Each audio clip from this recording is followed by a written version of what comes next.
اور یہاں پہ ہر ایک کو اجازت ہے۔ تو یہ آپ کیسے کہہ سکتے ہیں کہ اللہ کو رسول کے دشمن بن کے بیٹھے ہوئے ہوں؟ نام سے آپ صرف اسلامی جمہوریہ پاکستان کہنے سے آپ کے اوپر اسلام اور مسلمان کا ٹھپا نہیں لگ سکتا۔ السلام علیکم جی، میں ہوں آپ کا میزبان محمد حارث اور آپ اس وقت دیکھ رہے ہیں چینل نقطہ نظر۔ ناظرین، آج جو سوال لے کر ہم آپ کے پاس حاضر ہوئے ہیں وہ سوال بہت اہم ہے۔ سوال یہ ہے کہ کیا وطن کی حفاظت کی خاطر شہید ہونے والا اور کیا اسلام کی سربلندی کی خاطر شہید ہونے والا، کیا یہ دونوں برابر ہیں؟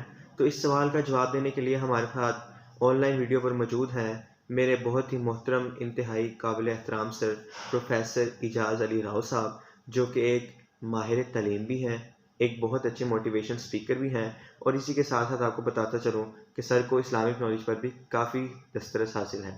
تو آئیے ہم سر سے اس کا جواب لیں گے۔ سب سے پہلے تو میں سر کا شکریہ ادا کرتا ہوں کہ جنہوں نے اپنی مصروفیات میں سے وقت نکال کر چینل نقطہ نظر کو ٹائم دیا۔ تو آئیے ہم سر سے اس سوال کا جواب لیتے ہیں۔ بسم اللہ الرحمن الرحیم۔ حارث بیٹا، بہت اچھا سوال آپ نے کیا ہے، اور آپ کے سوال میں ہی آپ کا جواب ہے۔ یعنی اللہ کی راہ میں شہید ہونے والا، اسلام کی سربلندی کے لیے اپنی جان دینے والا، اور اپنے وطن کی حفاظت کرنے والا، اپنے وطن کی حفاظت کے لیے اپنی جان دینے والا کیا برابر ہو سکتے ہیں؟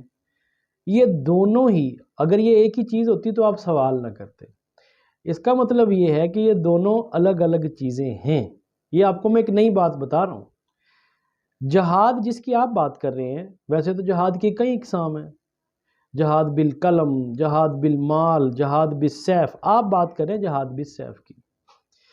یہ جہاد صرف اور صرف اللہ کے لیے، اللہ کی دین کی سربلندی کے لیے جو میدان جنگ میں جاتا ہے وہ شہادت کے رتبے پر فائز ہوتا ہے، تو وہ جنت کا مستحق ہے، وہ اللہ کی راہ میں شہید کہلائے گا۔ آپ کہیں گے کہ پاکستان اسلامی جمہوریہ پاکستان ہے، اس کی بھی تو سرحد کی حفاظت کرنا، پاکستان کی حفاظت کرنا اصل میں اسلام کی حفاظت کرنے کے مترادف ہے۔ میں یہ چیز نہیں مان سکتا۔ اس کی وجوہات ہیں۔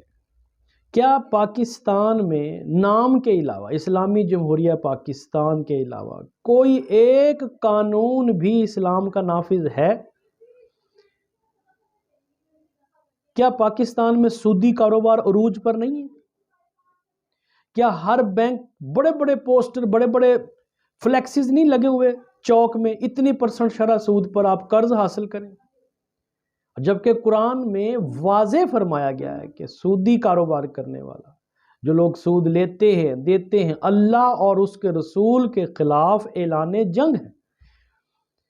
تو جس ملک کے ہر چوک میں سائن بورڈ لگے ہوں اللہ اور اس کے رسول کے دشمنوں کے، ایسے ملک کی حفاظت کو آپ اللہ کی راہ میں نہیں کہہ سکتے، ایسے اللہ کی راہ میں شہادت اس کو نہیں ہو سکتی۔ سب سے پہلی بات تو یہ ہے کہ یہاں پر گورنمنٹ لیول پر اجازت ہے کہ آپ سودی کاروبار کر سکتے ہیں، ہر بینک کو اجازت ہے، کوئی ممانعت نہیں ہے، کوئی روک ٹوک نہیں ہے، کوئی پوچھنے والا نہیں ہے۔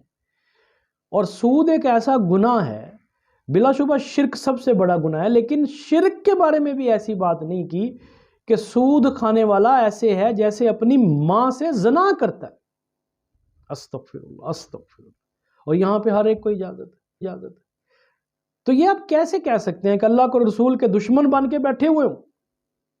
نام سے آپ صرف اسلامی جمہوریہ پاکستان کہنے سے آپ کے اوپر اسلام اور مسلمان کا ٹھپا نہیں لگ سکتا۔ اب آ جائیں دوسری بات کہ ملک کی حفاظت کرنا اور سپہ سالار کی بات ماننا، یعنی امیر کی اطاعت کرنا ہم پہ واجب ہے، بالکل واجب ہے، تب تک جب تک وہ اللہ اور اس کے رسول کے مطابق اپنے فیصلے کریں۔ اور اگر اللہ اور اس کے رسول کے مطابق فیصلے نہ کریں تو رجوع کرو اللہ رسول کی طرف، چھوڑ دو پھر ان کو۔ کوئی ایک کام ہمارے حکمرانوں کا بتا دیجیے جو اسلام کے مطابق ہے، ماننے کو تیار ہے۔ اب ملک کی حفاظت کرنا اگر جہاد ہے تو پھر جو انڈیا میں بہت سے لوگ ہیں، بڑے مسلمان ہیں، جو وہ بھی جہاد کر رہے ہیں، اگر وہ بھی مرتے ہیں تو وہ بھی شہادت کے رتبے پر فائز ہے۔ پاکستان کی طرف سے جو مر رہے ہیں وہ بھی شہادت کے رتبے پر فائز ہے۔